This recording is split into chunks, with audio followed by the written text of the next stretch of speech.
Okay. Good morning, everyone. I'm Laura Lupe, Associate Vice President for University Budget and Planning, and I'll be providing the spring budget briefing this morning, giving you the most current information on the planning for the 24-25 budget year.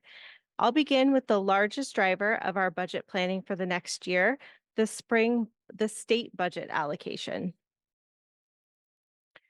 So every year in January, the governor releases his January budget proposal, which gives us the first idea of what the budget allocation may look like for the CSU in the 2024-2025 year. This year is looking a little bit different for the CSU than in previous years.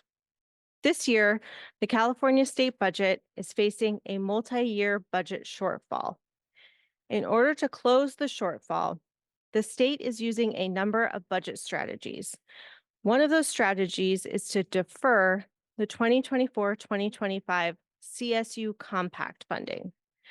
So the governor has a multi-year plan to provide the CSU with a 5% base increase to the general fund. And this is referred to as the compact funding. However, this year, he is proposing that the CSU fund that increase, which would be 240 million, from other one-time sources. Then, in 2025-26, he would reimburse the CSU for that 240 million of one-time that was spent, and then provide the 240 million in base. And then in 25-26, he would provide the base compact funds increase as well. From a campus planning perspective, this would have no impact for our 24-25 planning at this time, but it does introduce some uncertainty as we move into the 25-26 year, just so that we can ensure that the governor is able to follow through on this strategy. Next, I want to talk about the details of the January governor's budget proposal. And for the purposes of this conversation, we're going to assume that the governor is going to be able to follow through on his proposal to make the compact funding base in the following year. So each year in November, the Board of Trustees submits a budget request to the state requesting a base funding increase to the CSU budget. This support budget request is detailed in the column on the left, with a total base budget increase of 557 million. This includes a mix of funding sources, including the 240 million of compact funding, increased tuition from the 6% fee increase, as well as enrollment growth and an additional request from the state of 145 million. In the column on the right, you can see how much funding we can allocate to these priorities with only the compact and tuition funding and without the additional 145 million. We would need to decrease funding from the Board of Trustees proposal in the areas of graduation initiative, compliance programs, which includes programs like Title IX and NAGPRA, required operational costs, which covers many of our inflationary cost increases, and we would need to reduce the system-wide bond that we could take out to cover academic facilities and infrastructure improvements. And finally, we would not have sufficient funding from the system to cover compensation costs at the campus level. So that's what we know so far about our state allocation for the year. The governor will release a budget revision in May, and the CSU and Chancellor's Office continue to advocate for the CSU's needs, and the legislature will pass a budget in June that the governor will sign, and the system will allocate funds to the campuses in July. So though the state and Chancellor's Office planning has an impact on our budget, there's still a lot of planning that we've been doing on the campus budget in the meantime. We're still working to close our campus deficit. So I'm going to share an update on that planning with you now. But first, I want to talk about another major revenue driver, enrollment. As we review our budget plan, it's always important to understand the impact of enrollment on our budget. This graph shows both the budgeted annualized enrollment in the multi-year budget plan and the strategic enrollment management headcount goals. You can see that the 23-24 year, our current year, was the low year for both sets of planning numbers, and we start to grow for 24-25. This is because we graduated our last large class in spring 2023 and then begin increasing our enrollment as our incoming class is now larger than our outgoing class. For the budgeted headcount, which is the blue line, you can see that the projected numbers then flatten out over time. This is because those projections are based on prior year actuals. If our incoming classes, graduation, and retention rates all remain the same as they have been the last 3 years, our enrollment will no longer fall, but it also won't grow. This is where Vice President of Strategic Enrollment Management, Ed Mills, and his team come in. As Ed will talk about in a few minutes, they are working hard to increase those incoming classes and move that green trend line up, up, up. As we see the actuals change each year after spring census, we will recalculate the blue line and update the multi-year budget plan. Next, I'm going to walk us through our projected deficit for the 2024-2025 year. First, we had a budget deficit in this year, and we took budget reductions, leaving about a $9 million in a base budget deficit. So that's our starting point for this year's planning. Next, as I said, we are planning on growing our headcount for the 2024-2025 year, so we can plan on an increase in tuition revenue associated with that growth. And I think we should take just a moment to celebrate that because it's the first time in several years that we've seen an increase in tuition revenue in the plans that I brought forward. Next, we are also going to have an increase in our cost allocation revenue this year. This is revenue we collect from our self-support and auxiliary partners for work that is done by the campus budget on their behalf. We do have some increases in costs, such as utilities increases and some positions that we have needed to fund in strategic enrollment management and Title IX office. Overall, this has brought our deficit down to about $6.3 million. And this is the deficit that the president was charged with eliminating by the 2024-2025 year when he came here in August of 2022. And we have done tremendous work together as a campus to accomplish that goal. However, there have been other developments that have affected our budget since the president agreed to close that original budget gap. This year, the Board of Trustees agreed to a 6% multi-year tuition increase, which will increase our revenue about $1.9 million for next year. We've also ratified bargaining agreements with all of our employee unions for the 23-24 year after our budget year has been finalized, so the base impact will be fully reflected in the next budget year, as we are showing here. A portion of those increases will be funded and a portion won't be. We are projecting a similar impact for the 24-25 year. Both years are reflected here, and we are estimating that the total impact to the campus for both years will be about $6.3 million. That's the unfunded portion of the compensation increases. Finally, because we are under-enrolled, the Chancellor's Office is reallocating funding from campuses that are under-enrolled to campuses that have the capacity to grow, to work to get the entire system back up to target.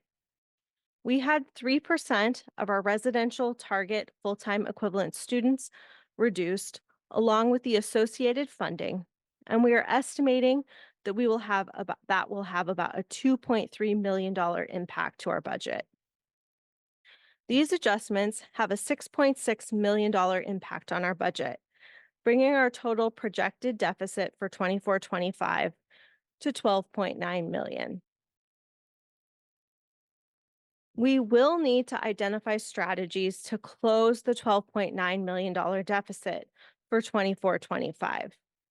We will work to take a base reduction for the $6.3 million that the president had originally committed to. So we will need to find some base solutions as well as some one-time solutions to balance the rest of the remaining deficit balance.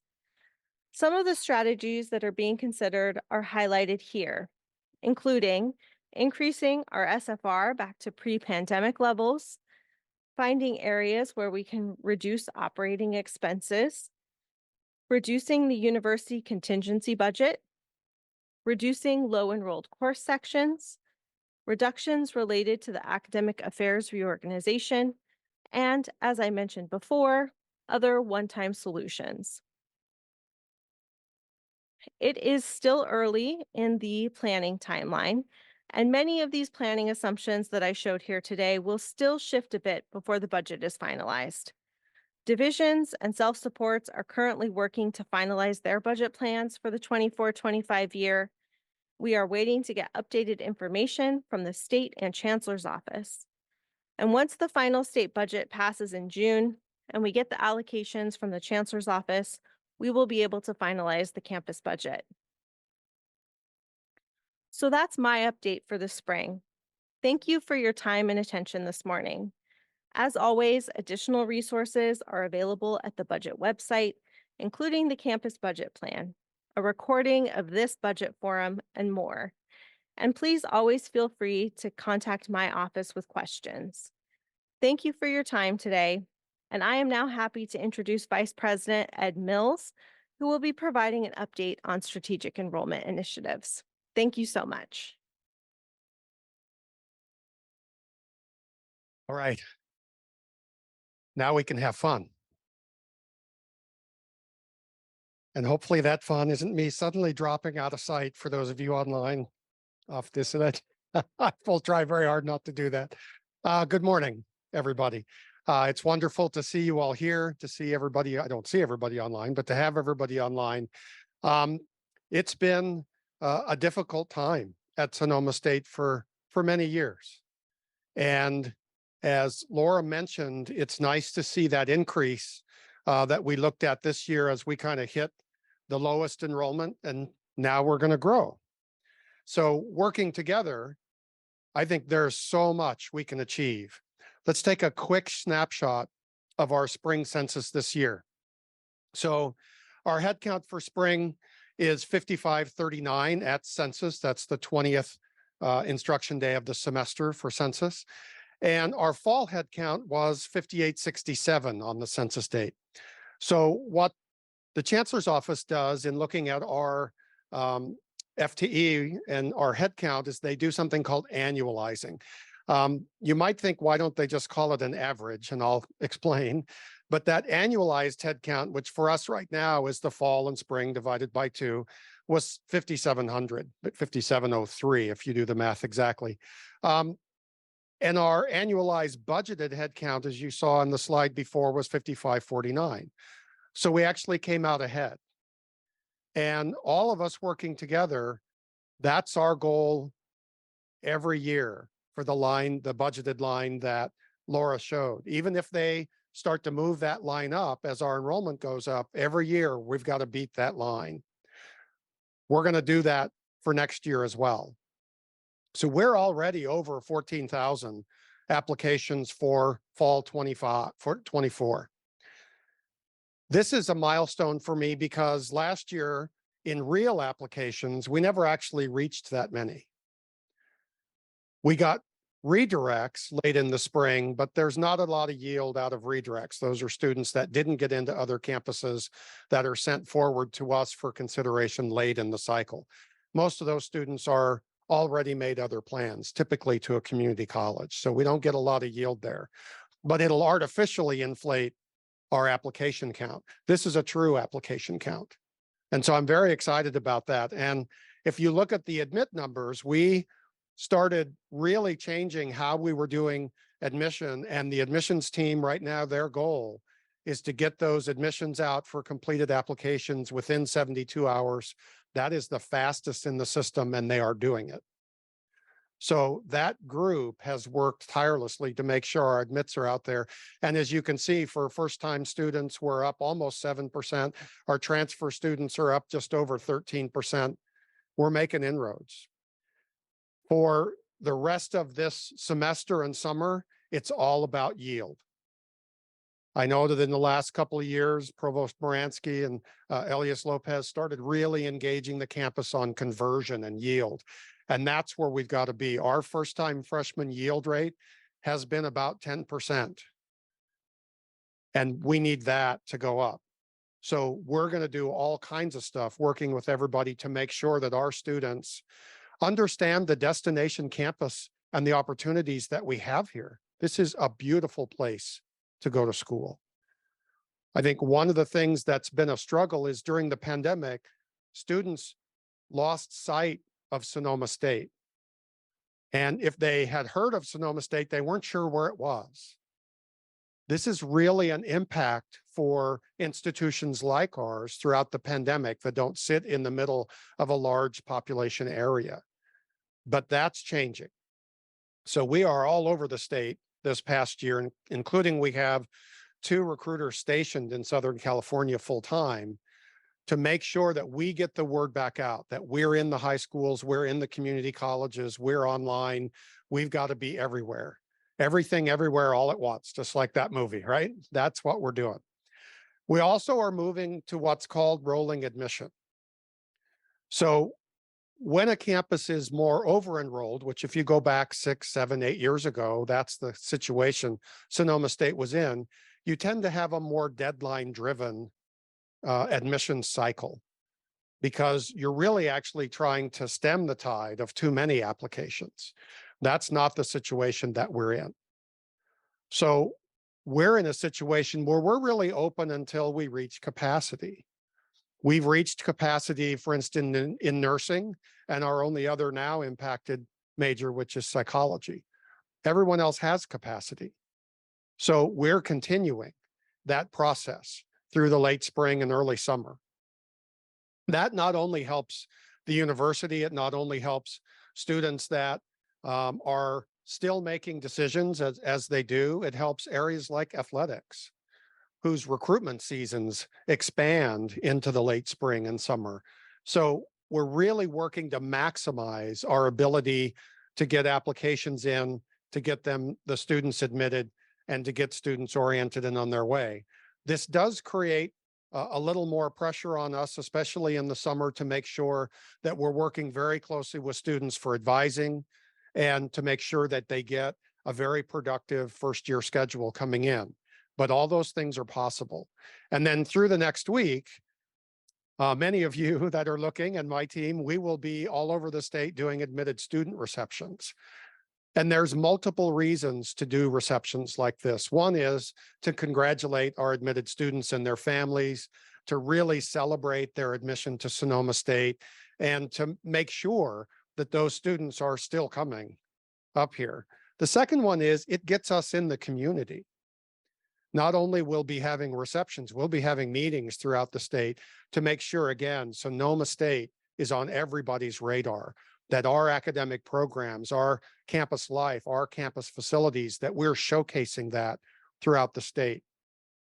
And then the third is really to look for new partners. One of the things, again, that Provost Moransky and AVP Elias got started the year before I got here were a lot of partnerships, guaranteed admissions partnerships, partnerships with community colleges, with high schools, with high school districts. We've got to keep that going and expand that throughout the state. So there's an awful lot happening right now. Just to give you a sense, there's much more going on behind the scenes. If you think about strategic communications and what they're doing and looking at marketing and branding the university, really getting our name out there, reestablishing Noma News and the magazine that will be coming out, making sure that our brand is actually still consistent and that its students are seeing sort of the same thing. They can recognize us online. Looking at the academic master planning that so many of you are working so hard on to change, and then taking what's super exciting about that and getting that out into the community. It's very important not only that we make changes, but that we tell everybody about those changes and the opportunities that open up when you get faculty and departments working together to try to create exciting new programs, new opportunities, new collaborations, new everything. That we've got to get out there. And then the team that I'm working with in enrollment marketing, is really focused directly on students. So one of the big differences in outreach and recruitment, if you go back pre-pandemic to now, students are quite different in how they evaluate where they want to go to school. Their expectations of the information we send to them, the way we send that information, what that information contains is very different than it was. And it's very personalized. So think about your experience on campus, or sorry, online.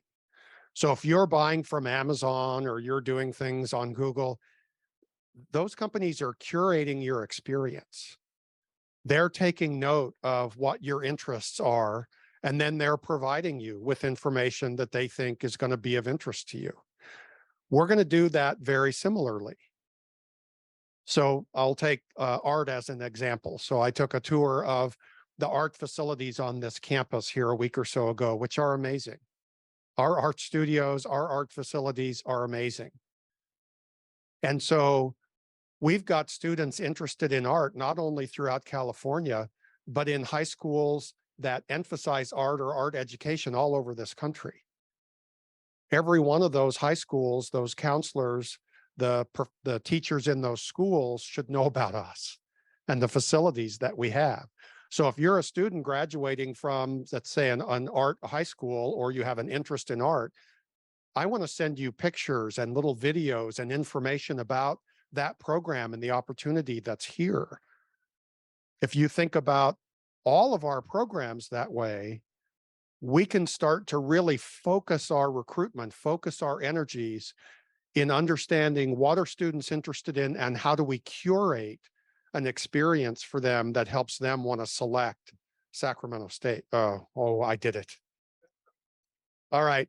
Uh, So now I owe Mike $10 because I worked at Sac State for so long. I told him if I say that ever in public, I owe him $10. So now, now I owe Mike $10. Um, to have them really showcase their interest in Sonoma State. And that third bubble, that is the biggest one and out front on purpose, because this is the other area that all those students are being influenced by, right? Their parents, their their friends, social media, their relatives, their geography, their finances, all of that stuff they bring with them, that we have to work with them to make sure that they're interested in Sonoma State. All of that comes together in a series of what I call mini campaigns.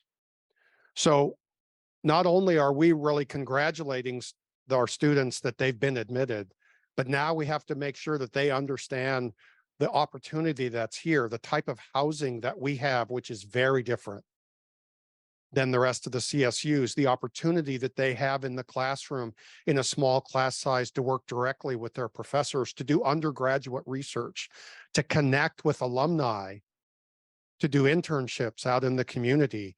We've got to make sure that we're making sure students know about all of that. We do that through obviously social media. We had a wonderful presentation by Seawolf Living the other day, and the social media students that are mostly business marketing and communication students who are doing amazing things online. Stuff I'll never figure out how to do, and they do naturally. So we'll connect doing that. Email is still a predominant way that we provide information. So we have to continue the email campaign and messaging. And most of those messagings are on applications. Applications like one called Advisorly, which is a transfer application app, mobile friendly, that allows students to look at institutions to transfer. So as they follow Sonoma State, and we just launched that, we already have 1,200 transfer students following us on that app. It's only been up for 3 weeks. We can do direct messaging to students in the way that they're used to getting information. There's still direct mail opportunities, mostly for families, mostly for parents or guardians, so that that's not in an envelope, that it's in a card so they actually see it. Um, all the collateral that we want to build for departments, our special events that we're having, like I said, everything, everywhere, all at once. We will use all strategies. Um, and again, I really want to emphasize what I think is truly amazing about this campus, and that's the faculty student, the staff student interaction. When you think about why the graduation rates are so high at this campus, and you look at the relationships that are built with faculty and students, with our staff and students, it starts to make sense. We're helping our students to do that. We did experience this year, there's always going to be another bump in the road. This year, definitely FAFSA is a bump in the road. So the free application for federal student aid. I think most all of you know that the federal government, they delayed 1 year in their re-engineering of this application, what they call better FAFSA. And in the long run, it probably will be better. In the short run, it's not so great. There was a lot of stumbling and a lot of errors when they launched it. And so the number of students nationwide that have filed a FAFSA is less than half that it was a year ago. The good news is our students are getting through. The department's working hard on correcting errors like the way they did for students with mixed status families. It's very difficult right now for those students to be able to file a FAFSA. And so we've got to hang in there. We've got to encourage our students to hang in there, to keep working on the FAFSA. Financial aid will be available, even if the application is a struggle. And so we sent out encouraging information. We sent out videos in English and in Spanish. We want to make sure that our students keep doing this. Over 71% of our students receive financial aid on this campus, and affordability to be able to come here is still incredibly key. All right. So here's where you saw that line going up, the green line, and this makes it a little more realistic every year in what we're doing. It's the same numbers, but you can see that increase for this year that we beat the budgeted number. We will do that every year. And then what I'm trying to do that might, yeah, you can see it up there. It's about a 7% increase a year. We were dropping at 9 or 10% a year for several years. We're going to come back, and 7% might seem to be aggressive, but it's not all in one area. This is a layered approach. As Laura said, as we continue to bring in larger classes, that in itself begins to grow your student body. If you look at just attrition and graduation, you've got to bring in more new students than you will in those areas, and we'll do that. The next 2 years, we'll focus a lot on first-year students. The reason we're doing that is to both stabilize that first-year class up several hundred students higher than where it's been, but also some of you have heard of something called an enrollment cliff.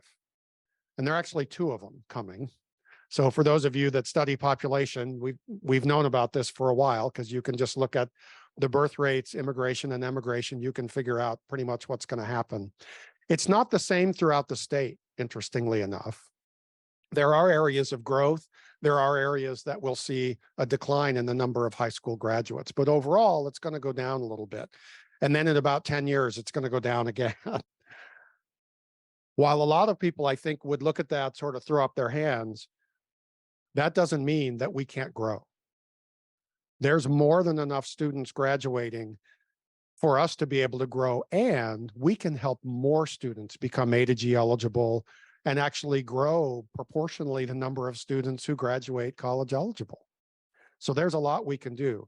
We'll focus on those the first 2 years to really try to level out our first year class. We'll focus increasingly on transfers. So community colleges started to recover last year, and it's a 2 to 3 year pause until we really start to see the impact of that growth. But we will see that impact. And so meanwhile, we're building those relationships with our community colleges so that we can start building and increasing that transfer class. Graduate and credential. We have all kinds of opportunity throughout the university to look at our graduate programs, our credential programs, and serve more students throughout the state. Our international, talk about opportunity. We have tremendous opportunity. And not only in what I call domestic transfer, there are hundreds of thousands of international students already in community colleges in California. There's an awful lot that we can do. And we just hired a new international recruitment director who was formerly at San Francisco State. He brings tremendous experience in in this area. And we'll begin working with a faculty advisory committee. We'll begin looking at all of the connections we already have from Sonoma State to international areas and where we can build new ones. But I think that's going to be very exciting. And then dual enrollment. Not only can we expand dual enrollment with our local high schools or regional high schools, but that builds a pipeline. You can also begin to build that affinity to Sonoma State as students get high or college credit while they're in high school. And again, increase that A to G and that college going rate among the students that we have. So we won't do it all at once. My dad always told me you can't start it done, even though that's what I would like to do, right? But we'll work together, all of us, to build this plan and to bring in more and more students until we reach a new equilibrium at a higher rate and really bring resources back that I know the campus desperately needs. With that, I am going to turn it over to President Lee before we do the open forum for questions. And thank you very much. I don't know if you have the clicker. Okay. Thank you very much, Dr. Mills. Ed, it does take a while to turn the color from green to blue, you know, but you will get there. You'll get there. Good morning. Good morning. Again, this is the event that I always look forward to because it's a very, very good opportunity for myself and the team to share status with you and also to ask for your advice. There's so much to do when you come to operating, making education work for universities such as Sonoma State University.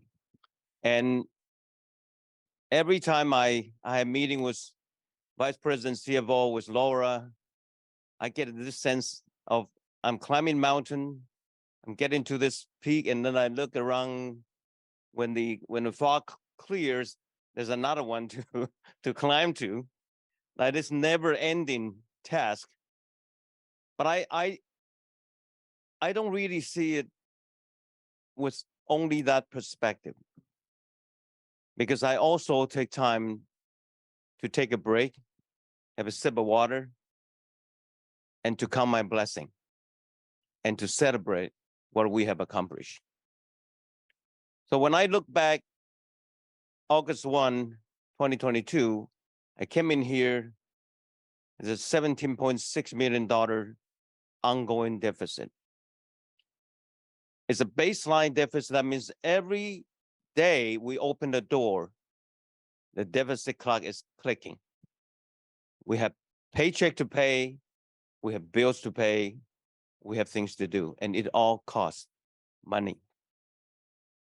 But I have to say that in the past 19 months, what I have seen is tremendous.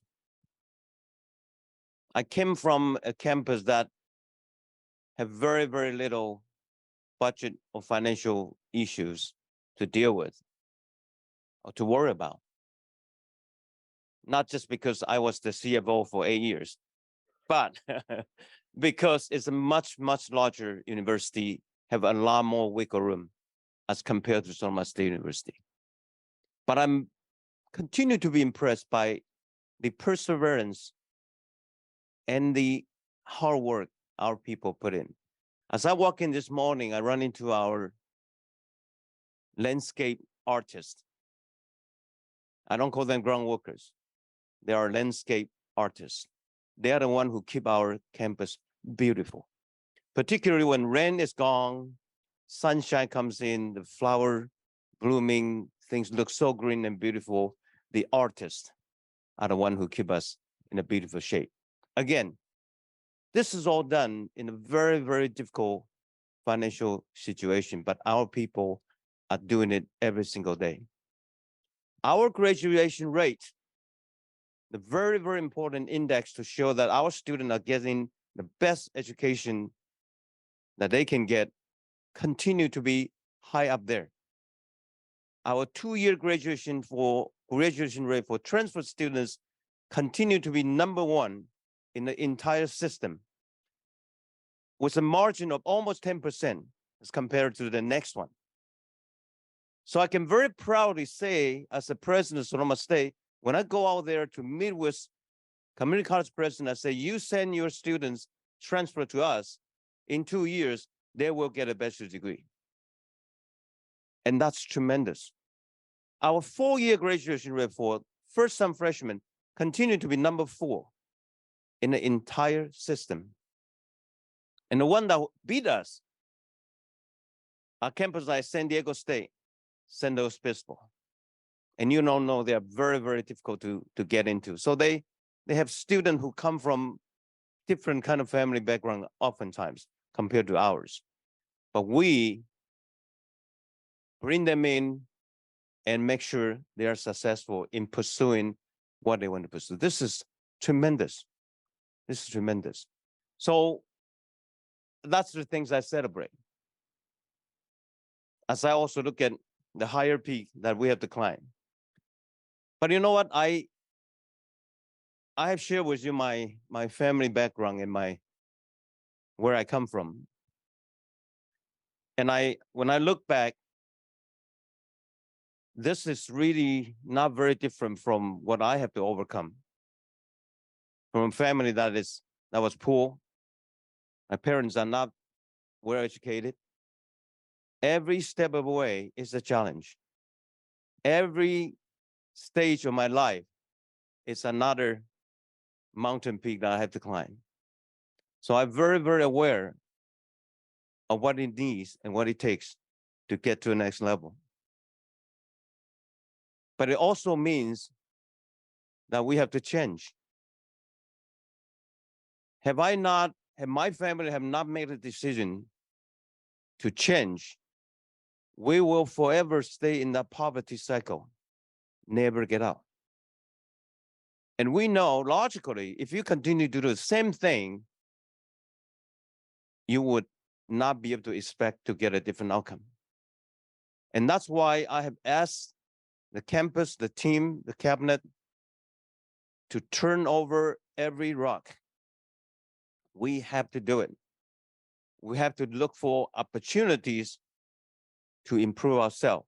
Otherwise, it will continue to be this cycle. We'll never get out of it.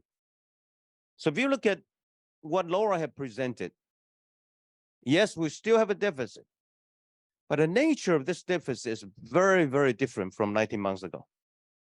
It's a different kind of deficit. I may even call it, it's the deficit with hope. I don't think anybody ever talk about it that way. Because it's like every family, when you think about budget, you have to go back to the very original concept of the credit and the debit. Credit is the money that you are taking in. Debit is money that is going out. I have to spend. Very, very simple logic. Even before accounting 101, right? In order to keep it positive, you have to take in more, or you have to spend less, or you do both. So what I'm seeing today, as compared to 19 months ago, is that we are beginning to take in more. While in the meantime, we continue to control how much we're spending. But I don't want this university to continue to be in this cycle of chasing after ways to get rid of the next deficit. We have to be getting to the point that we are growing area. We are making our education really, really count for our students. And that really, really comes to every division. Academic affair, business, everybody, advancement. Everybody have to look for ways to do both of these things, right? Increase revenue, somehow control. You notice I'm not saying decrease, because I do not believe that you can cut and cut only to get out of the crisis. You have to grow. You have to be able to fortify areas that make your mission stands out for our students. And that's why this university is really the moment of critical mission to really think about, what do we want SSU to be? And in the past couple of years, we cut so much out, even though that we have not really used the involuntary measure to the extent that other university may have.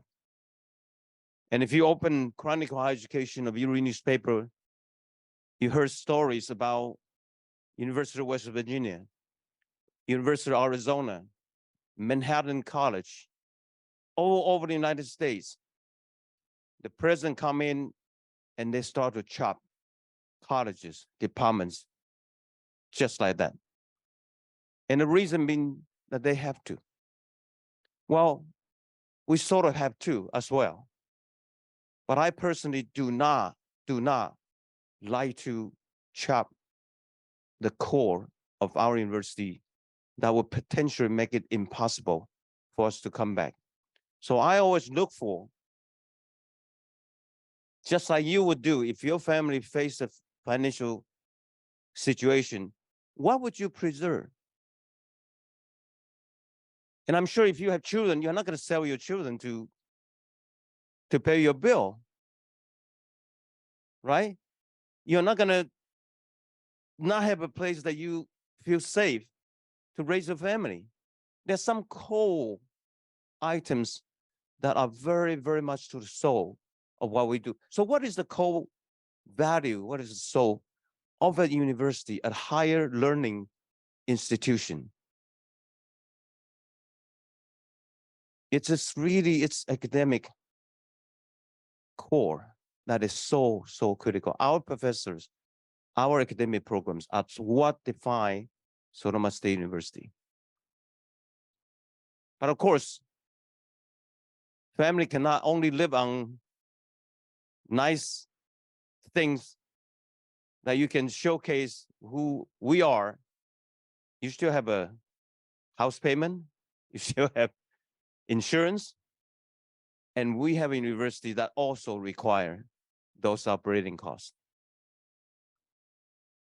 So I think I'm coming to you to really also ask for any kind of suggestion. I hope that you have, well, not I hope, you will have enough opportunity to share your thoughts with us, to ask questions. But I want you to see the reality we are dealing with. But it doesn't mean that we cannot dream. I really think that what Dr. Emil has been doing, what all the university has been doing, is to really share the story of SSU. There are plenty of students out there that want to come to Sonoma State. What we are doing is really, really very, very simple. We are connecting us to them. So they have an opportunity to come to us to see what's happening here and eventually stay here. There's some real numbers here too. It's not about just recruiting more students. It's also about when they come here, we find ways so that they continue to want to stay. So when I look at, for example, our first year to second year retention, this is a percentage of students who come here for freshmen and then decided 1 year later to continue to the second year. Our latest ratio is 75%. That means every 4 students who come here for freshmen, only 3 left. That's what 25% means. So think about that. That is scary. You walk into a classroom, every 4 of them, 1 of them going to be gone. Honestly, that is not a good number at all. We need to know why. Are we not providing the kind of education care? Are they not satisfied with the program or their outlook for future years? Or even they have a question about, what do I do when I eventually get a degree from Sonoma State? We need to look into every single one of the questions and see how can we reach out, work with them so that they want to stay, and even go out there and tell their friends, say, not only I want to stay, you ought to come and join me. We have plenty of great programs here. We need to really, really continue that. So as the president, really, we have a great team who are experts, who love this university, who want to see it be strong, be better. But we need everybody to really come together and understand what we are going through. And I can assure you, the communities out there have a lot of confidence in us. 3 nights ago, I was at a fundraiser event for Roseland High School to fundraise for their scholarship so they can send more students to Sonoma State. And we have one of the 3 most important people in the state right now for budget, our Senator Mike McGuire, who is now President Pro Tem of the Senate. So along with the Speaker of the Assembly and the governor, these 3 play critical role in determining how the state budget is going to be. And Senator Mike McGuire have a political science degree from Sonoma State. So right there in the event, he holding my hand and saying, "Go Seawolf, go Seawolf, go Seawolf." The entire group there was shouting the same thing. So I feel that kind of spirit all the time. I know they want to see this university great, and we will make that happen. But it takes a lot of work, takes a lot of changes sometimes, and that is necessary. So I'm sharing with you what I have been going through, and I'm very, very proud continue to have the opportunity to be here as the president. We will get through this, and Sonoma State will be strong, better for the future. So it's your opportunity to share your thoughts, your opinions, your suggestions with us. All right. Hello. Oh, You got it? we Okay. have a first question from a live stream, Okay, go ahead. and it is, do we know why our yield is only 10%? Yes.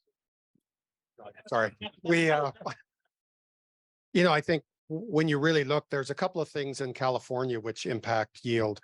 One of it is the way that students apply. So if you look around the country at first year yield, typically you're going to see first year yield up quite a bit higher than that at different types of universities.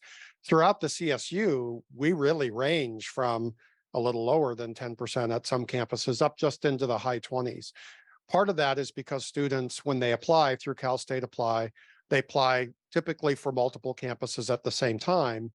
That sort of artificially inflates, in many cases, the application numbers, and then you get your yield is actually lower based on that. So part of it's just mathematical. But the part that we, I think, can really influence has to do with coming out of the pandemic, coming out of the wildfires. Students as a destination campus with wonderful housing that's not in a large metropolitan area, you see students stayed home. Students stayed regional. Students did not go as much to campuses where they had to go away and live away. That tide, thankfully, is now turning again. So you see a lot more interest in students that actually want to go somewhere else, that aren't going to be so tied to their local region. And we need that as our campus. Our local region is phenomenal. We have wonderful communities, a wonderful community college, but the population's not big enough to sustain our enrollment goals. Yeah, I don't know if people know this because, when you look at the large population centers around the Bay Area, the Sacramento region, Southern California, the number one area where students who are admitted to the university but don't come to the university, you may not realize those 2 biggest competitors are Sacramento State and Sacramento City College. Knowing that, and knowing how close we are, because I have driven that road way too many times, we can really influence that. And you do see that desire to come over changing in students. But the pandemic really threw those numbers off because students stayed at home. So that's primarily, there's both a mathematical reason and then the recent events that caused that yield to be low. prior to the pandemic, we had a 15-16% yield rate. And so imagine having 5 to 6% more a yield every year. That actually works out to thousands more students. And that's what we saw in the pandemic, was that loss of those students. That's the kind of percentage we need back in order to reach our enrollment goals. I have a question over here. You were talking about like why people leave, like you're trying to figure out why 1 in 4 students leave after their first year. I can only speculate, but personally, when I go to like the dorms, the freshman dorms, like Sav and all them, the floors are like really dirty and moldy and stuff like that. And so like when you come here as a freshman and you're like sold on like the apartment style living and how beautiful everything is, like you're saying, but it's dirty when you get there. It's not very like you don't feel like you're like safe when you're when you go home, like you want to come home to a clean area and stuff like that after a long day of learning. And I don't think the academics are a problem here. So I think like when I came here in 2020 and I lived in Beaujolais first 2 years and it was fine. It was clean. Like I think the upperclassmen dorms are a lot cleaner, but it could be a reason why students are leaving because of the dorms. No, thank you. Thank you very much. First of all, when you say academic is not a problem, so we took care of a very important one already. Good. So now we can focus on the housing part. And I want to thank you because we will make sure that we do a clear review. I have the Vice President of Administration, Mania Ahmed here, and we have the Housing Director here. You all heard it, right? So we will see what we can do. And I also share the importance of a living environment because I live in Tuscany for 18 months.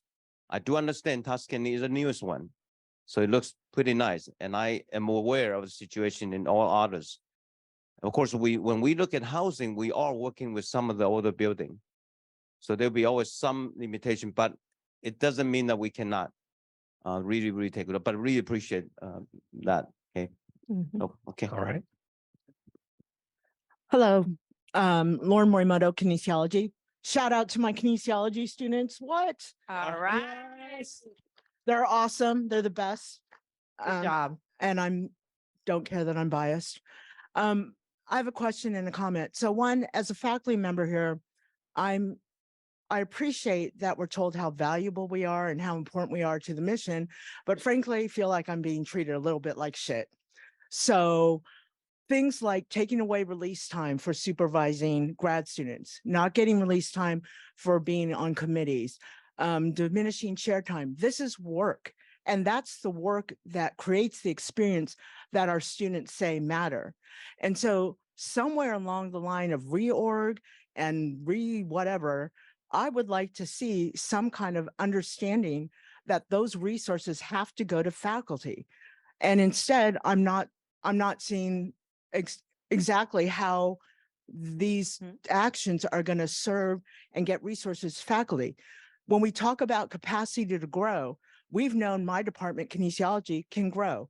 The marketing data says there's impact, but I also have 300 majors, 4 faculty, and we do really great advising. I feel comfortable telling with our students, they would tell you if it's not. And yet I keep getting told, I know you need resources. And meanwhile, my junior faculty are killing themselves. So if you want people to come to this campus, I think it helps to have faculty who, one, want to be here and who aren't beaten down, 2, to have staff that feel appreciated. And when they take on 2 jobs, who feel they're being adequately compensated. So my question is, how are we going to give resources to the places that need them? Because I know that means cutting from somewhere else. But when I hear all the presentations, I don't see where we're going to cut and reallocate resources to places where they want to go. So I appreciate all the work everyone's doing, but it's not enough to hear, oh, faculty, you're awesome. 2 years ago, my convocation speech, I said, put it in a gift certificate, and nobody did. So now I'm going to say, put it in release time, compensate me for what I do. And then I can continue to be that destination, to be the campus that we want to bring students to. But right now, you have a lot of people doing it on their backs. And frankly, you burning them out. And I mean, I guess that's fine. Maybe there's a whole army of us you can bring in. But in the meantime, I want to be the institution that our department has been for our students, because our students are great. And I'm sure every department feels that way about their students. But I cannot keep doing this work on my back. So thank you. Well, thank you, Lauren. First of all, I would never stop thanking the professors. They are doing a tremendous job, and it's not easy. And I say that also because in the first 14 years of my career in CSU, I was a professor teaching in the classroom. I was also chair of the department that has 4,600 students, that every semester I have to make sure that they have enough seats, proper coverage of courses, and professors have been assigned to teach them.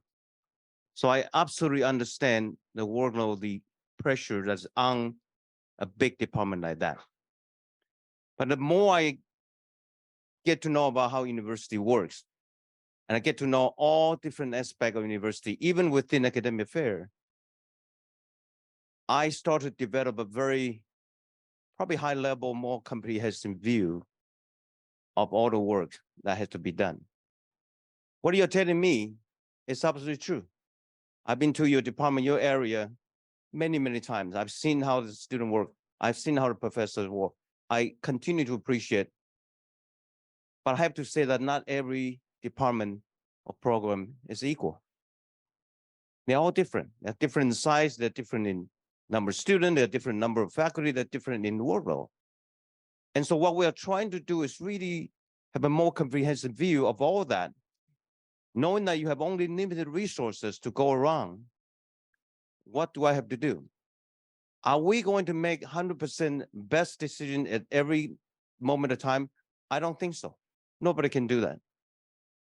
But do we have room to fine tune, to make it better as we get into it, do the development, do the implementation? Absolutely, we have to. So even though we haven't really get into it, but I know there's a big discussion about academic programs, and it will come to my office pretty soon. And that's why I'm opening up opportunity, not only about budget. I will have opportunity to listen from the faculty and staff about a reorganization as well.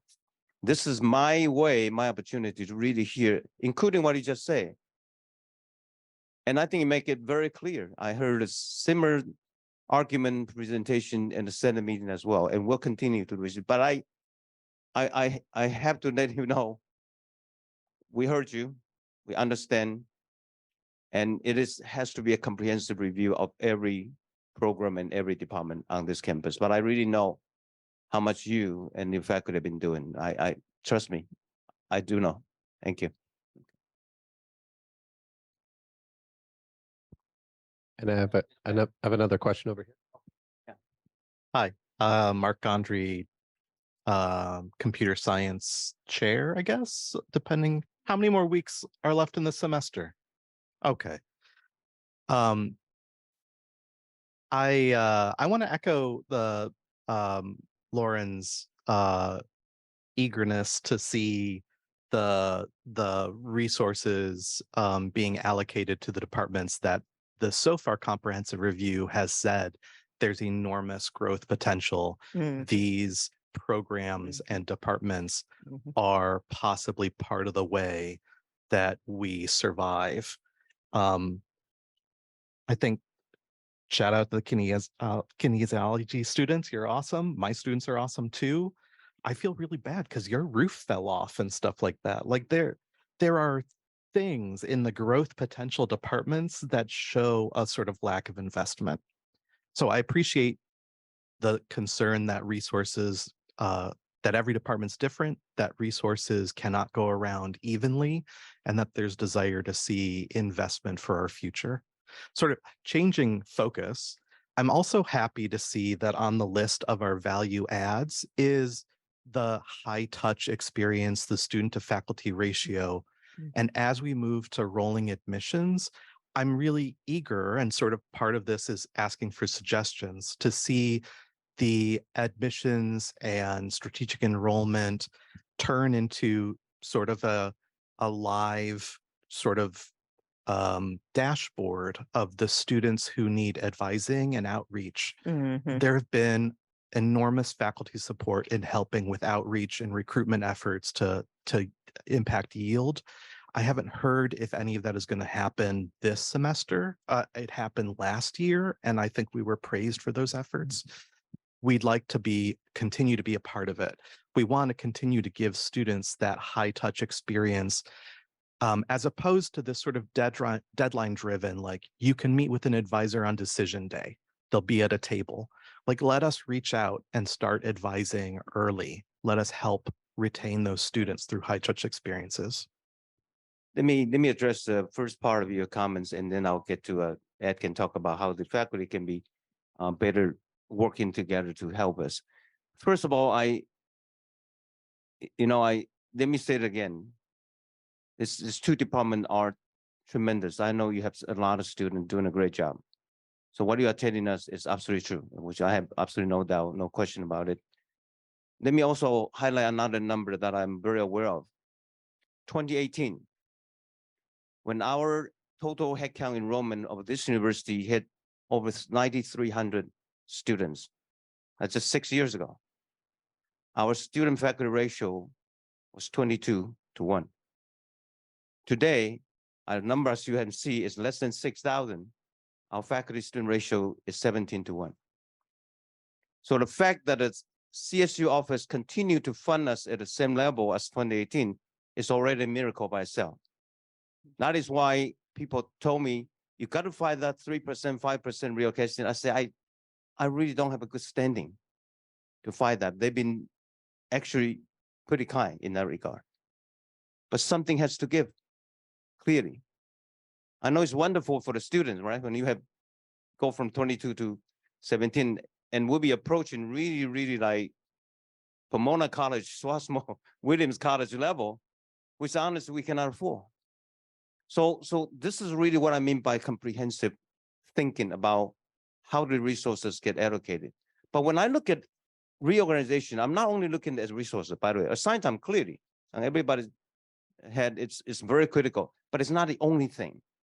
A very important component is how we structure, organize it, so that it allows this university to be able to focus on area that really makes the most sense for the students' future and education. And resources allocation, a lot of times it really depends how much resources we have. When you have more to share. When you don't, you got to figure out ways to control it. That's really what we are struggling with. But let me hand it over to Ed now. Oh, I got Okay, one. go ahead. Thank you. Is this one on? You can hear me? We definitely need to continue to work with all of the faculty for that high touch. And I love the idea of the early advising. What I can offer is I need a little bit of time, a little bit of grace this year, because we're really rebuilding everything. And so I don't want to lose that. But at the same time, I recognized when I got here, there were a lot of things that we had to put back into place that were missing, things that Karen and Elias started. And so we're making pretty good progress on that. And I hope you see that in some of the numbers, but we're really just in the beginning. We can mature those programs out. We can continue to involve faculty early on, especially for transfer students. I think that Karen had told me what happened last year, and I recognize we're putting an awful lot onto decision day, onto one day. We need to expand that out. And so I definitely know that as we come around the cycle again, it's going to grow, it's going to expand out.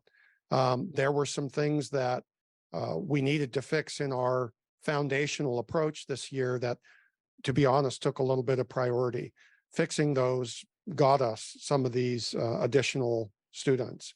We were kind of in our way in some ways, and so we've really re-engineered those processes.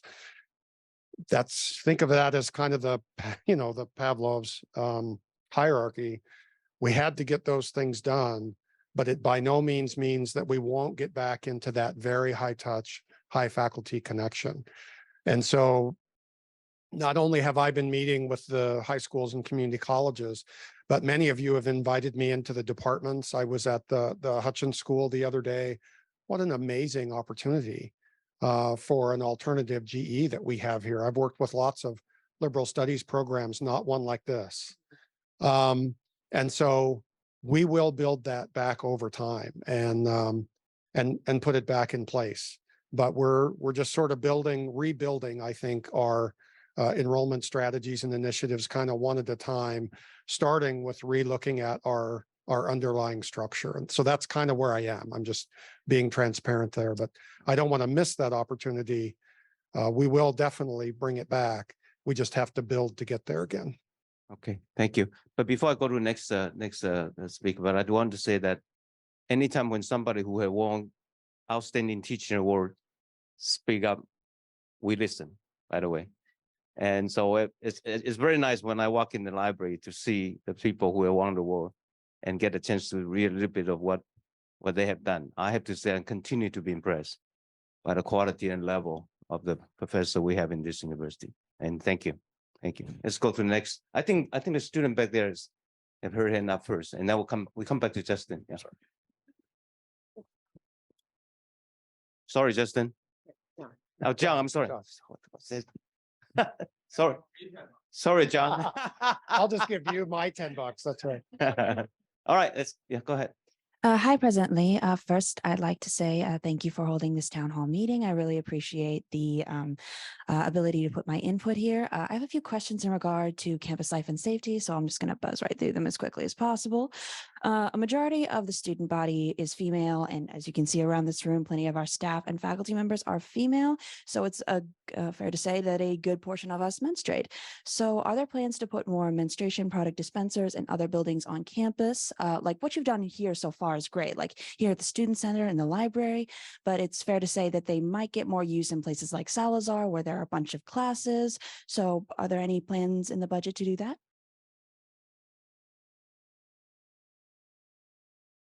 Thank you for bringing this up. In fact, recently, my family and I, we took a trip to Texas. We went to drop one of our children off at Dallas. And first thing my wife and my daughter pointed out was what's available in the women's restroom that we don't have in California. It is something that we're considering. It's very important. Thank you. Mm-hmm. And yeah, and then I also had a few other questions. Are there plans? I've seen what you've done like in Tuscany and Salazar and what you're working on in the dorms, like with the lights and such. And I think that's excellent. But I was curious if there were plans to put up cameras and lights in places such as like the soccer field and places where there is not as much monitoring and lighting and activity and such, especially like around the entrance and exits to the dorms and to the campus itself, because I'm not, necessarily saying that people are seeking out these specific areas and then deciding to actively commit crimes there. But if you take a look at the crime bulletin, there's definitely the correlation between little monitoring and little light and where these things are occurring. So are there plans for that? So again, it's a very important point. This is on, right? The very important point. The campus actually we have a student, some faculty, facilities team, safety team does twice a year safety walk. One of the idea behind that is to find spots where they may need some attention. We certainly have continued and will continue to increase clear bushes, increase visibility in lighted areas and so forth. That is the campus plan, is twice a year they do that and will continue to do that. The part about camera is a little tricky because you have to balance between safety and privacy. So we are very deliberate in where we put the cameras and how we monitor and so forth. Again, there is a group of people who meets, I think, once a month, right? The safety committee meets every month. It is, and I'll bring them to their attention. Some of the people who run those meetings are here to continue to have that discussion. Wherever is feasible, wherever it makes sense, safety is our utmost concern, our first priority. We'll continue to do this. So thank you, Ray, for raising that. Okay. All right, thank you for the questions. John? Thank you so much for doing this. So I am both the assistant director of CTET. I'm also currently a student in our MBA program.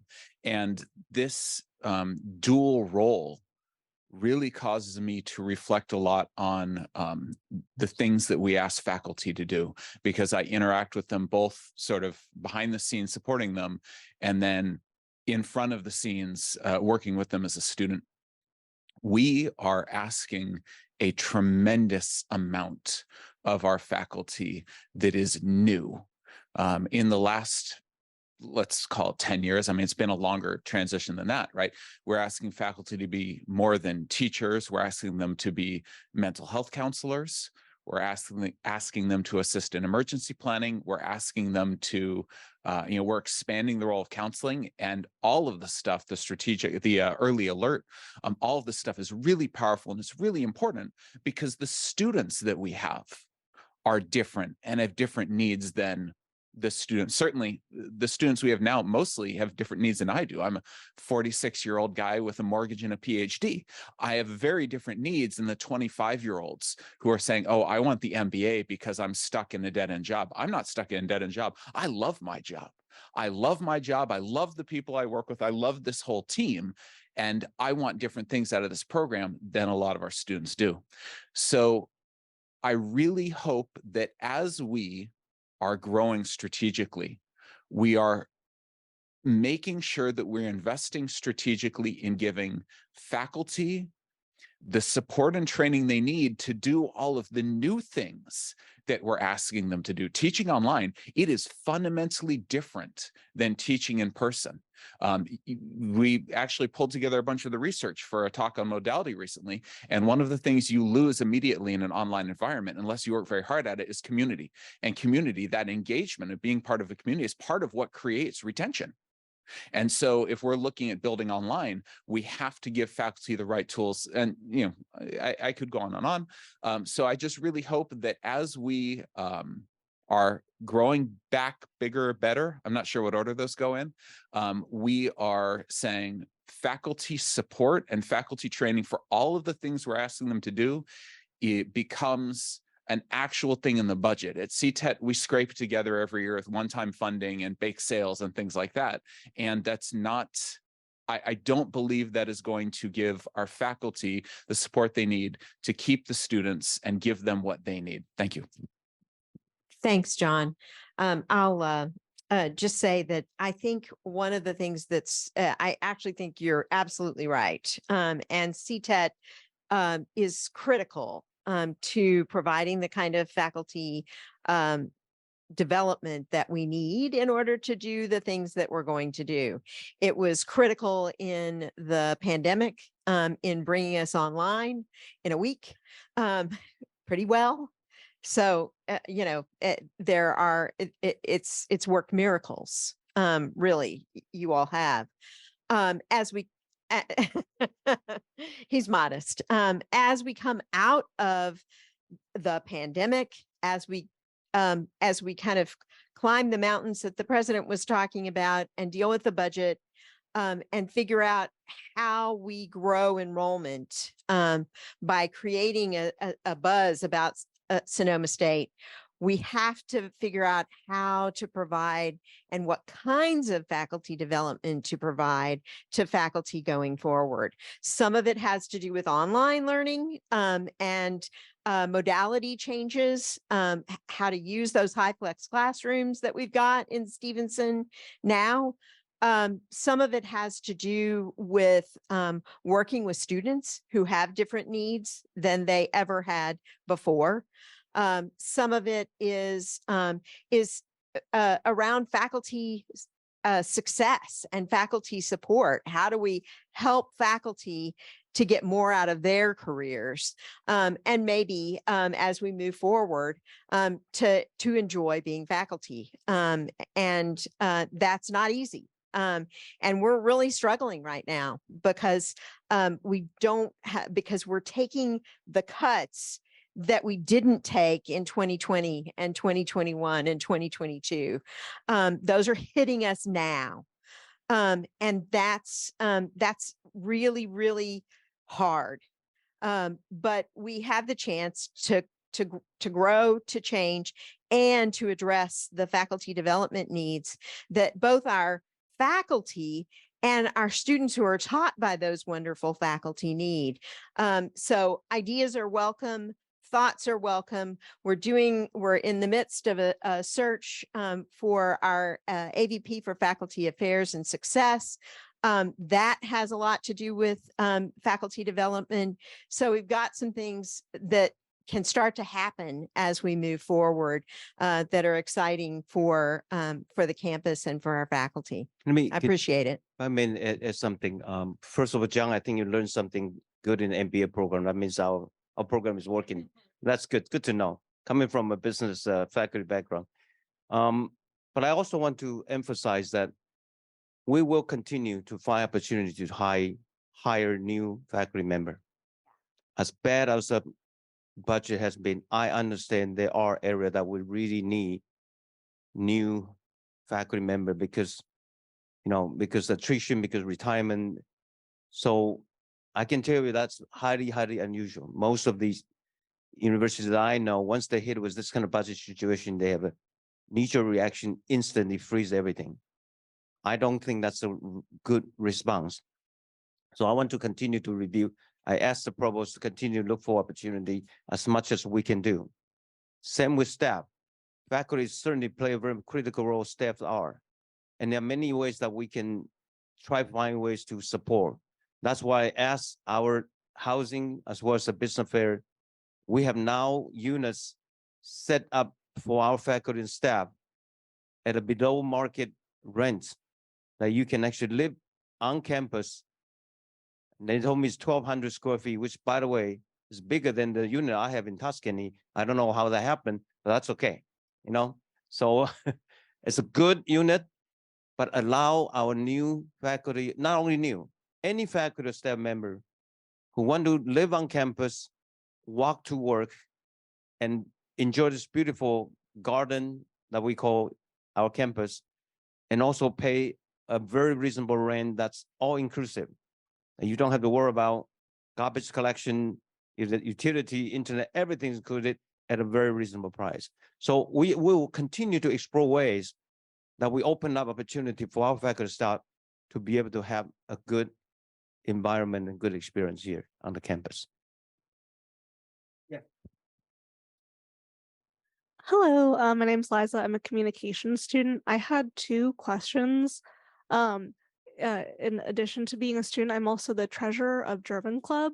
With German Club, I'm active in the Modern Languages and Literature department. One of the programs that is being cut is the FLTA Fulbright Scholarship. That's the Foreign Language Teaching Assistant Program.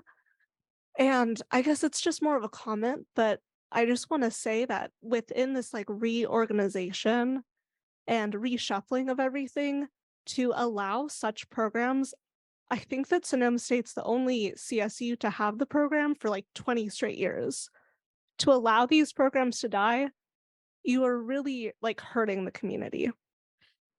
Sorry, not to cut you off. Because the current one, I'm very good friends with. He does a lot. He really helps Michaela, the German teacher, and provides cultural ambassadorship. You want to encourage international students. You have an international person here, so he can really aid in things like that, or the program can really aid in things like that. And to have that and have heard that news was really disheartening to hear that it was not to be continued the coming semester. Let me just make clear what's happening with FLTA. It's not been 20 years straight. Periodically, we do pause. This next year is a year that we're pausing because of the budget. But I have asked Michaela Grobel, who's our German faculty member, to maintain our membership in Fulbright, and we will hire a new FLTA as soon as we can. I hope within the next year. We have periodically had to wave years. And this next year is a year that we're waiving, but we're not less committed to that program and not less committed to modern languages. We have to find ways to continue the languages. We've had some discussions about that. We'll have some more discussions about that. We've got some programs that we're working on with Cal State Long Beach to try to continue languages. So there's work being done. And we're happy to talk about that and maybe work with students to hear more about languages from the student perspective. But this is not a lack of commitment. This is simply a pause for a year for lack of funding. I would like to actually post it as a kind of challenge to every one of us, because I was an international student coming from Taiwan. I totally understand the importance of keeping the language, and it actually enriches the university academic. Absolutely no doubt about that. The challenge always going to be the number. So when we look at the overall campus need for resources, where can we focus? But also try to find a way to keep those unique programs going. But the reason I said this challenge, because I'm going to ask the VP for enrollment to tell me, and you will be surprised, okay? So how many international students we have now in this university that come from countries outside the United States? How many students? 37. 6,000, almost 6,000 students, 37 international students. That's way too low. And that's the challenge I pose to everyone. Go out. We will do our part, systematically recruit students from outside the United States, but we need everybody with a connection to have a way to promote Sonoma State to get the words out. When we have more and more students coming from other countries, now we have the number that actually can create a critical mass that allow us to really support. But we are not likely, or we don't treat this decision lightly to try to suspend or pause on any particular. We know the importance. There's a reason they're here. But on the other hand, the reality is that why are we the only one that actually continue to have this, right? There are universities like Fullerton, Long Beach, that have almost 40,000 students. Why are they not having? So there are things that we really consider. I'm not downplaying. I'm just trying to find ways that really, really, in the long run, allow us to be able to properly sustain the program. Okay. Cool. Okay, next. Oh, wait, are you done? I have one more question. Okay. Sorry, I'm so sorry. I do have another question. My other question, which is totally different, how is the campus reorganization like affecting this, and how is it in response to the budget, and how is it helping or changing that? Yeah. Thank you. It's a great question. So reorganization was born out of the memo that came from the chancellor to President Lee in August 2022, saying that we had to balance our budget in 2 years and be back at target in 2 years. That's a 3,000 student differential. That is a big hill to climb. And so the president developed and Monir Ahmed developed a budget plan saying what we needed to cut. And we did have to cut, and we do have to cut. Several of us developed an enrollment plan to try to increase enrollment, knowing that it was going to take more than 2 years to do, knowing that we had 3,000 fewer students than we had 6 years ago. We are lifting, I think the president's wording was lifting every rock to try to figure out how we do two things. Again, how we bring our resources in line with our enrollment, 3,000 fewer students, and how we grow our way out. We can't cut our way out of a budget crisis, we have to grow our way out. Reorganization is related to both. It's both related to seeking cost savings in academic affairs, but it's also related essentially to growing that enrollment, creating new structures, creating new relationships between departments, allowing those departments to grow and to think about ways in which they collaborate on curricula and ways in which they change to meet the changing needs of our students is critical. If we stay the same, we die. We cannot stay the same. So we have to change. We have to change.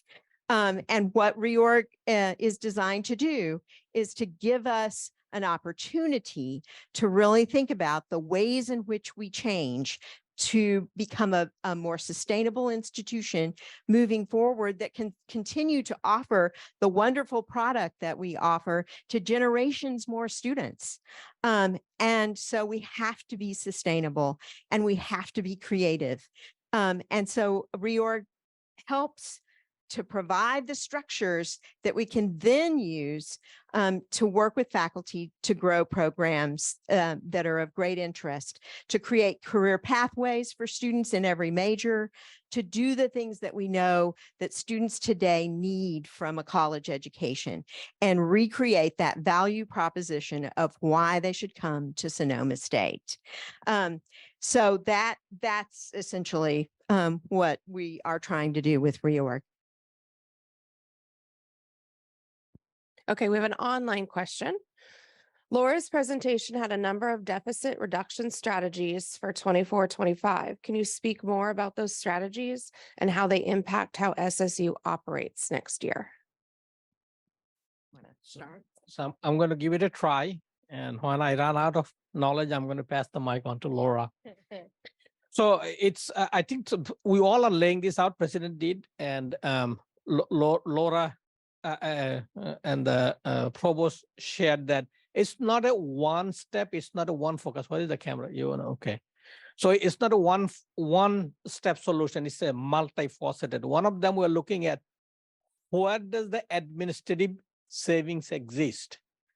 Whether it's in realignment of our services, whether we pair up departments, whether we tear up services in the various areas that we do that. And we have been doing that for the last 3 years. The other part, the provost shared, is that how do we bring together academic program in a more sustainable way, not only to meet today's budget need, but also the future growth, setting up for success. After doing that, now we are getting into what is left, what is still at play. And so those are the items that we are talking about that we'll continue to look at. Again, it's not a one-way street. In certain cases, we'll invest more, like some of the programs that we have growth potential. The provost is looking at how to hire more faculty. Other units we are looking at, like the modern language and so forth, to say, how do I either pause or sustain it or pair it with another department to deliver the services. So we'll continue to look at them. And the reason you see all these items is, again, we do not want to gut one particular area to save the soul for the rest of the campus. We want to look at every opportunity, we want to look at every rock and see what opportunity exists. It's not only cut, but also how to make it more sustainable, more create resiliency, and then grow back. One example is student faculty ratio. So that first bullet on the screen there. As the president was saying, in 2018, we were at 22-23 SFR, student faculty ratio in the classes, average student faculty ratio across all our classes. We are now at 17. Each percentage point of student faculty ratio is $500,000 to $550,000 in cost savings.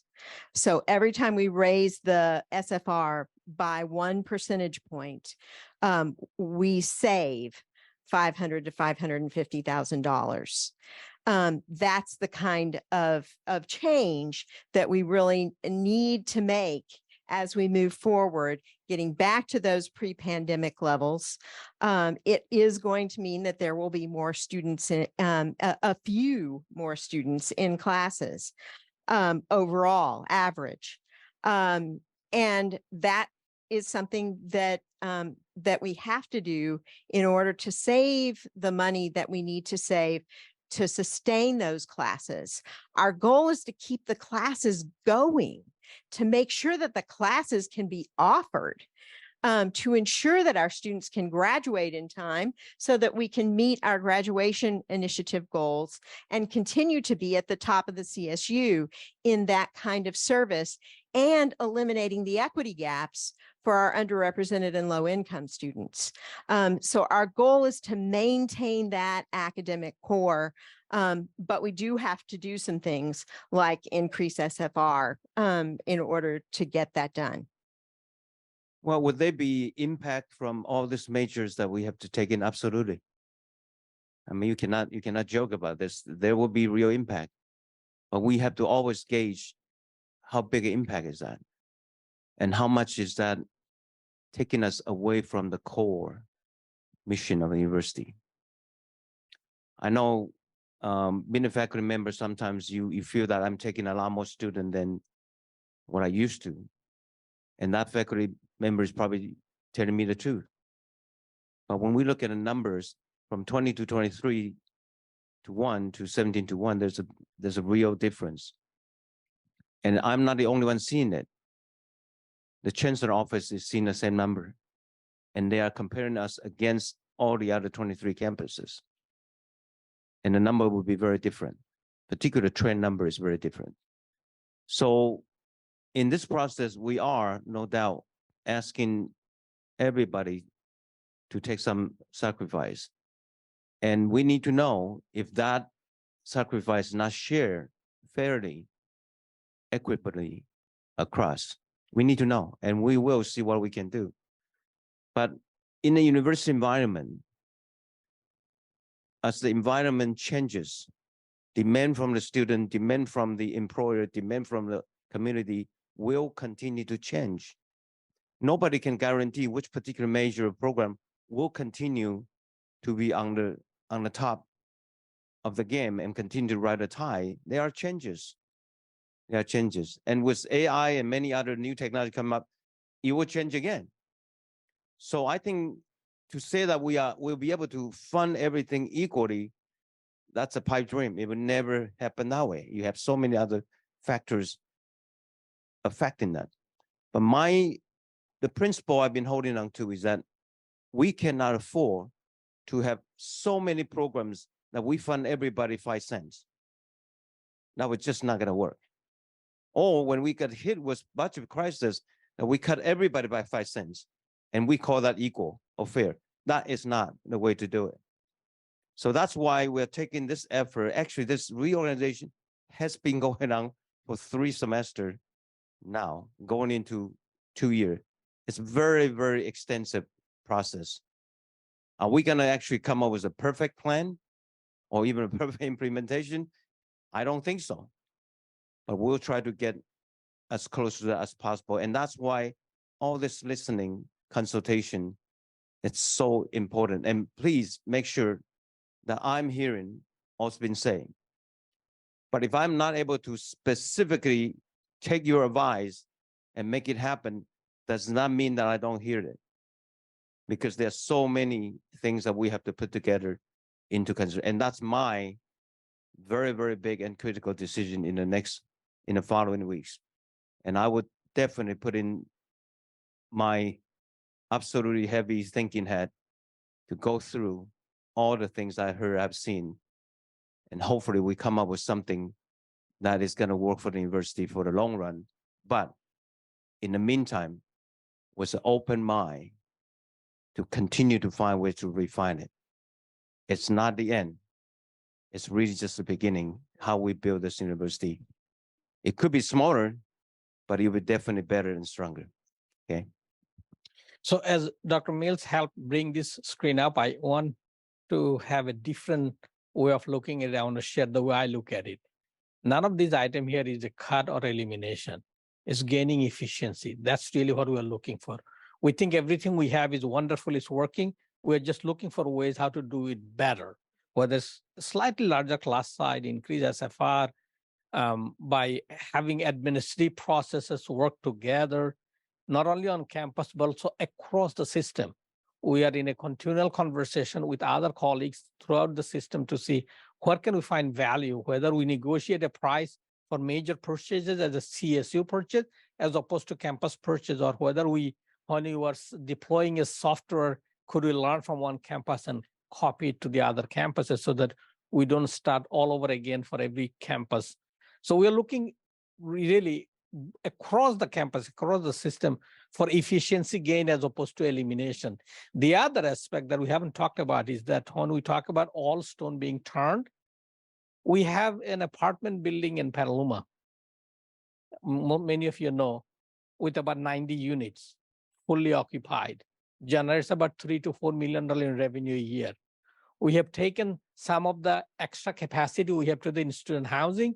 We're projecting by next year, we'll be turning $1.5 million from there in the revenue. We run a summer program, thanks to everybody's support and partnering. When the campus is less occupied for the spaces is available, more than almost $3.5 million in conference revenue during every summer.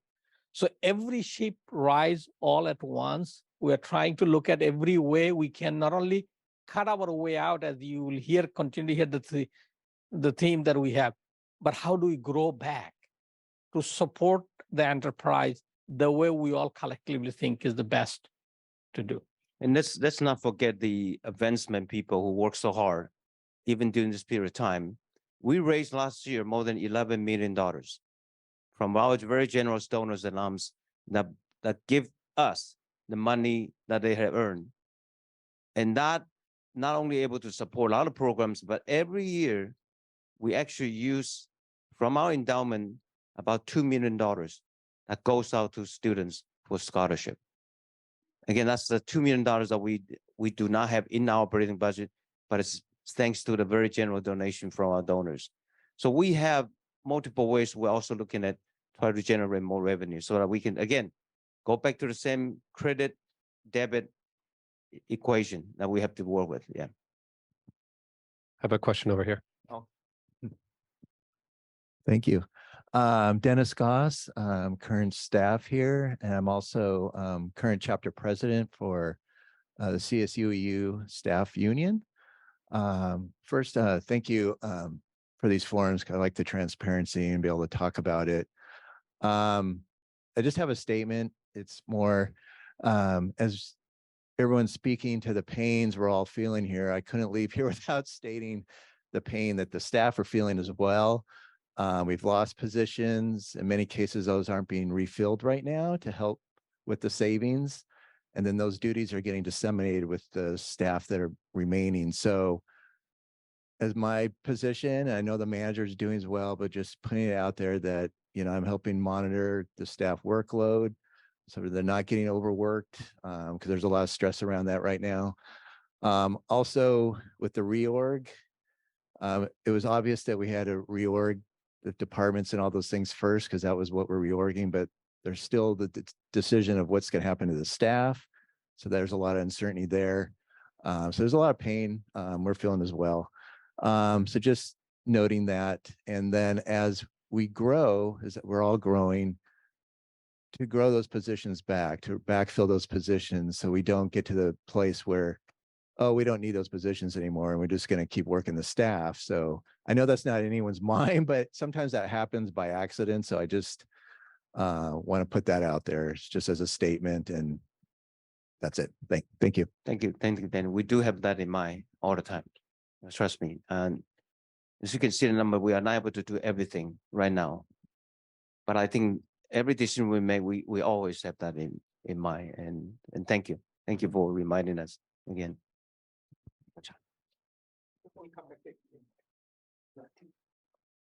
Has anybody else been here 39 years? Oh, we have a 39-year-old sitting right here. I was going to ask a question about fundraising. And I'm glad that Monir brought up that they have and I wanted to know when we come to budget meetings.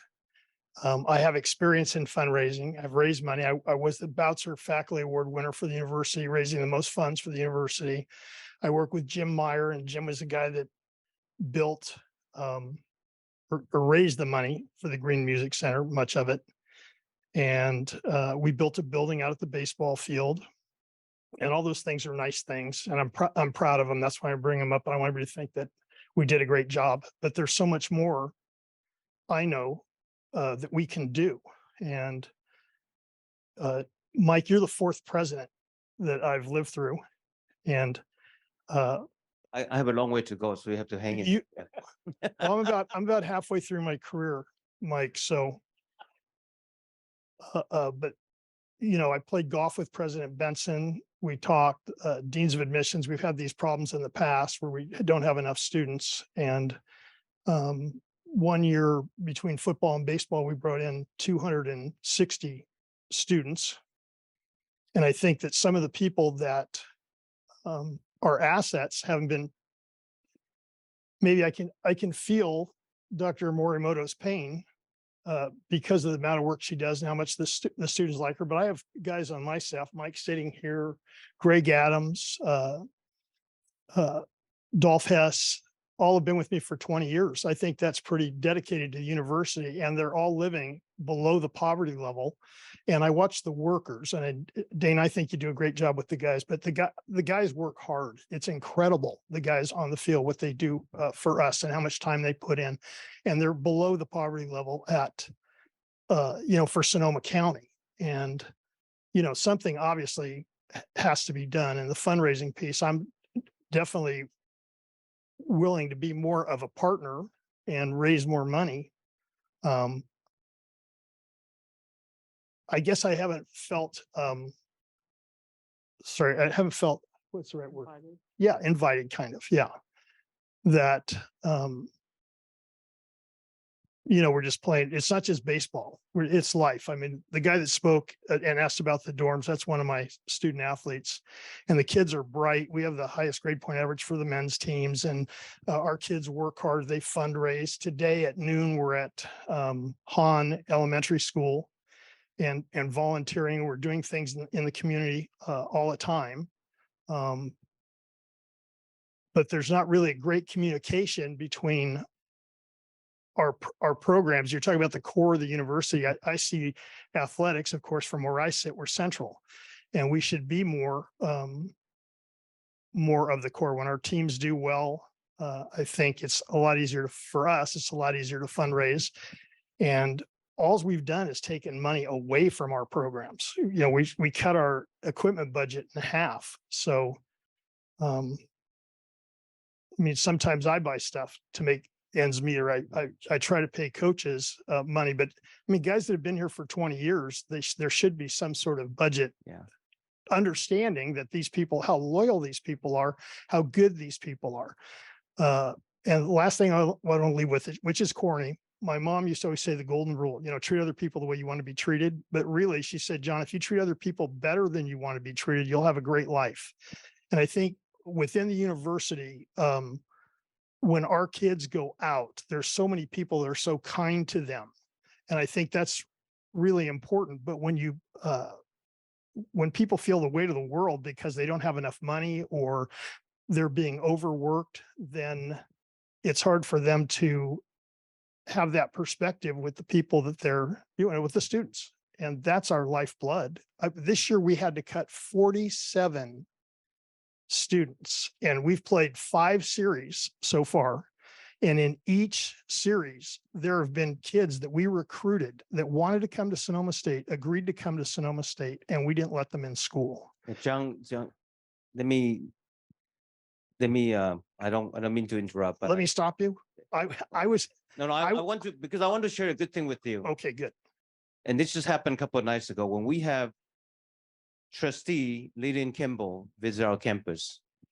And my wife and I have a dinner with her, and actually on this floor. And when we walk out, there was a party in here. The athletes had a wonderful time.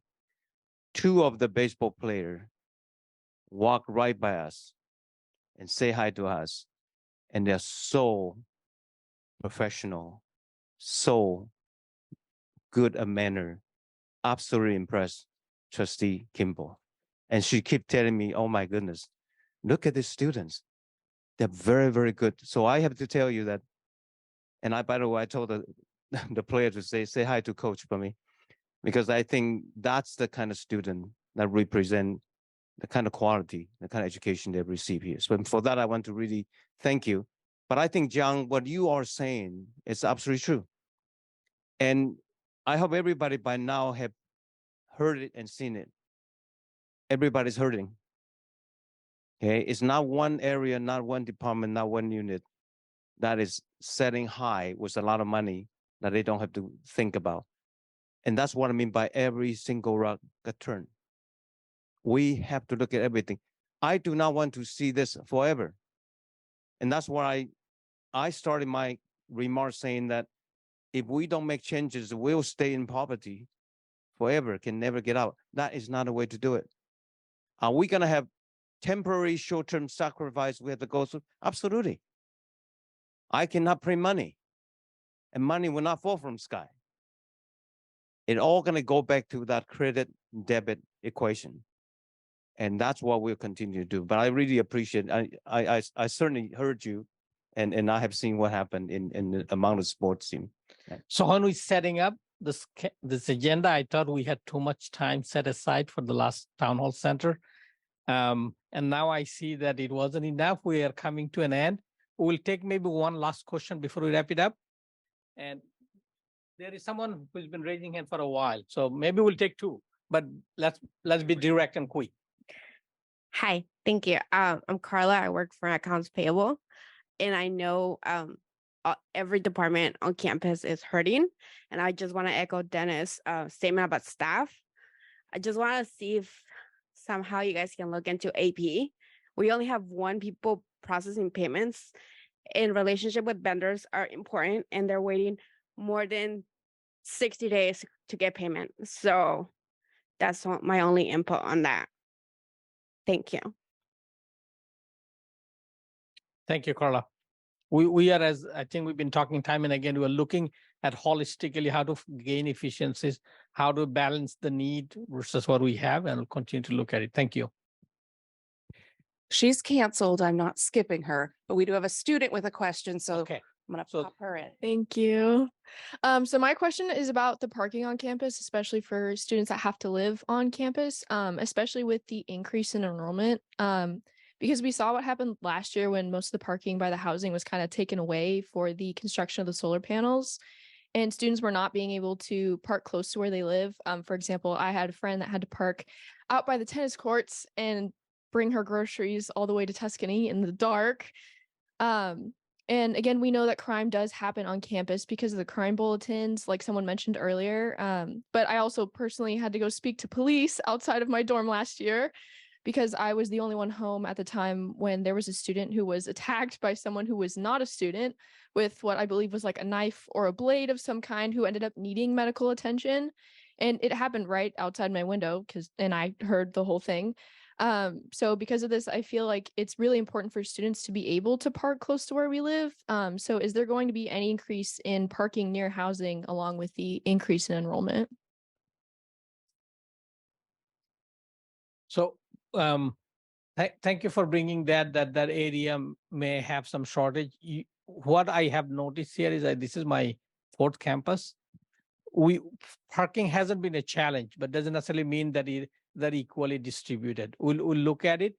We'll continue to monitor it. Anytime anybody feels unsafe, reach out, please, whether at any time of the day, because the campus is staffed 24/7, even though many of us are here for limited time, the emergency services, the safety services response 24/7, right? So we'll look into that. There was a time when, because of construction, we took some of the parking spaces offline to complete the solar project, but as they're coming to end, there should be enough, but we'll do an assessment and review. By the way, I've done my contribution to the parking situation in Tuscany. I released 2 parking spaces back to the students by moving out. But thank you again. Really appreciate the opportunity that you share your opinion and suggestions with us. Again, we always open for your suggestions, advice, but we'll continue to move on. And thank you. Thank you again for the good work. Appreciate it.